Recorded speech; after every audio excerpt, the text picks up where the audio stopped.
Welcome back to the deep dive. This is where we take your source material, really dig into it, pull out the key bits, and hopefully leave you feeling, properly informed, and maybe with a few surprises.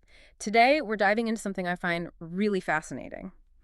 Unconventional ways of learning, how education can kind of, well, come alive when you least expect it.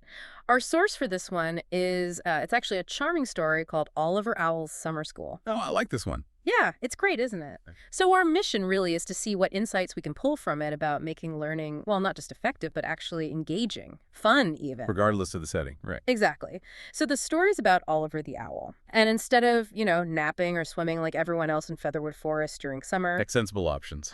right, he decides to start a summer school. But, and this is key, he had one big rule: make it fun. Which sounds simple, but isn't always easy to pull off.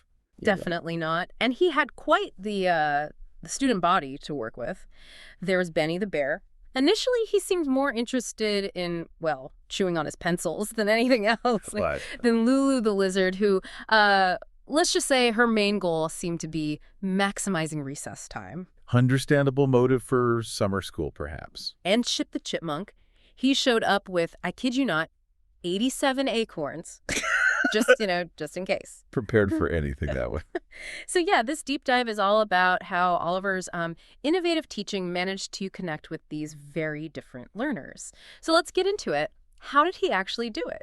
Well, what strikes me immediately is Oliver's grasp right from the start of what we now call differentiated instruction. Okay. He just knew that a standard, one-size-fits-all approach wasn't going to cut it, or, as he might put it, nest-bound teaching. It would have just failed with this group completely. So his success wasn't just like random creativity. It was really about understanding who these students were, their quirks, their interests, and then building an environment around them. That makes sense. Meeting them where they are. Exactly.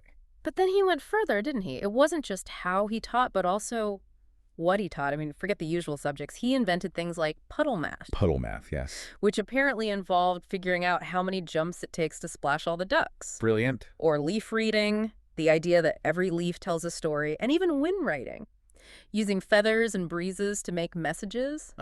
So what's really going on there, pedagogically speaking? It seems a bit whimsical. Well, it seems whimsical, but it's actually tapping into something really powerful. Contextual learning. Okay. Contextual learning. Yeah.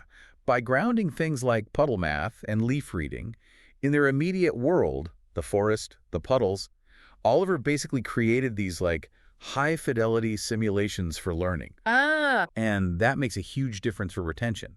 For actually using the knowledge later, the brain just connects it better when it's linked to something real, something you can interact with. Right, instead of just abstract facts floating around. Exactly. Way better than memorizing facts in isolation. A lot of educators actually struggle with that kind of real-world integration in a, shall we say, more traditional classroom. Yeah, I can imagine. It makes learning feel real, tangible. Precisely. And it wasn't just the subjects, it was the activities, too. Like, they built birdhouse blueprints, which sounds like a great way to sneak in some design and planning skills without it feeling like work. Absolutely. Project-based learning, essentially. They made art from mud, getting sensory and creative, and then snack spelling, spelling with letter-shaped berries. Snack spelling. That's a good one. It sounds fun, but I do wonder, activities like that, are they sustainable? Does the novelty just wear off, or is something deeper happening? That's a really good question. It touches on motivation, doesn't it? Moving from, say, external rewards to something more internal. Right. So snack spelling, it's not just a treat, though the berries probably help. It's actually, it's leveraging multisensory learning and immediate positive reinforcement. Right. By making spelling itself tangible, edible even, and instantly rewarding as part of the learning, you kind of bypass the usual mental effort of just memorizing abstract shapes. So the learning is the reward, in a way. Exactly. Yeah. It becomes integrated. It fosters this, intrinsic desire to engage rather than just doing it for the snack at the end. The snack is part of the process. That's quite clever. And the results were pretty amazing, weren't they? Yeah. Especially for just this summer program. Benny the bear started out thinking pencils were food. Yes. By the end of the week, he could count to 20. And apparently stopped eyeing his notebook as a potential snack. Progress. Lulu the Lizard, the recess fan, she wrote her first poem. But Chip the Chipmunk, the acorn guy, This is interesting. He ended up teaching the class how to organize the snack stash alphabetically. Okay, now that is fascinating. Chip's transformation. What does that tell us about Oliver's approach? Yeah, what's the insight there? Well, Chip's journey, I think, gives us a really profound insight into activating existing interests.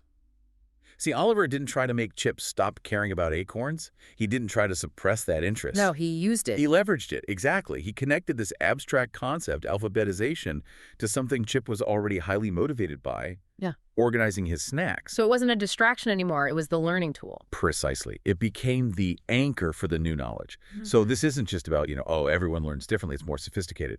It's about how a teacher can actively, ingeniously kind of co-opt those differences, those quirks, even obsessions, and use them to foster not just understanding, but mastery. And even in Chip's case, the confidence to teach others. That is a powerful point, building on what's already there instead of fighting it. It You know, really I- kind of sums up Oliver's whole philosophy, doesn't it? He apparently winked when he said it. Learning's more fun when you're not stuck in a nest. Yeah, great line. So bringing this all together, what does it mean for us, for you listening? This story, it really distills some actionable ideas, I think. It clearly shows learning happens everywhere, right? Not just in schools or certain times. Definitely not confined. And mixing in creativity, playfulness, No. it's not just fluff. It's actually a powerful way to make things stick, deeply stick. Absolutely crucial. And maybe most importantly, embracing diverse learning styles isn't just about being accommodating. It's actually how you unlock potential. Indeed. It really reinforces this idea that learning it's an ongoing journey. It's richer when you use different methods, when there's freedom to explore.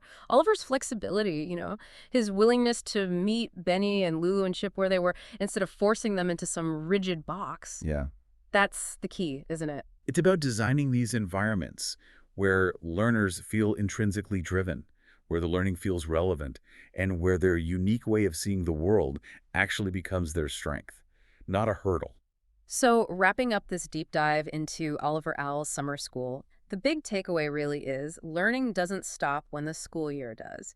It can just get, well, sunnier, sillier, and maybe more surprising, as Oliver put it. Brighter and bolder. Exactly. We've seen learning happens everywhere. Fun and creativity make knowledge stick, and embracing different styles is incredibly valuable. And maybe connecting this delightful little world back to you, the listener. Think about how you might apply Oliver Owl's philosophy, making learning fun and not stuck in a nest. How could that apply in your own life? Whether you're, trying to pick up a new skill or understand something complex, or maybe even just face a task you find boring. What's your version of puddle math or leaf reading? What could you invent for yourself to make it more of an adventure, to tap into how you learn best and really make that knowledge stick? That's a fantastic question to ponder, a great thought to carry forward. Thank you for joining us on this deep dive. Go out there and make your own learning adventures a bit sunnier, maybe sillier, and definitely more surprising. We'll catch you next time.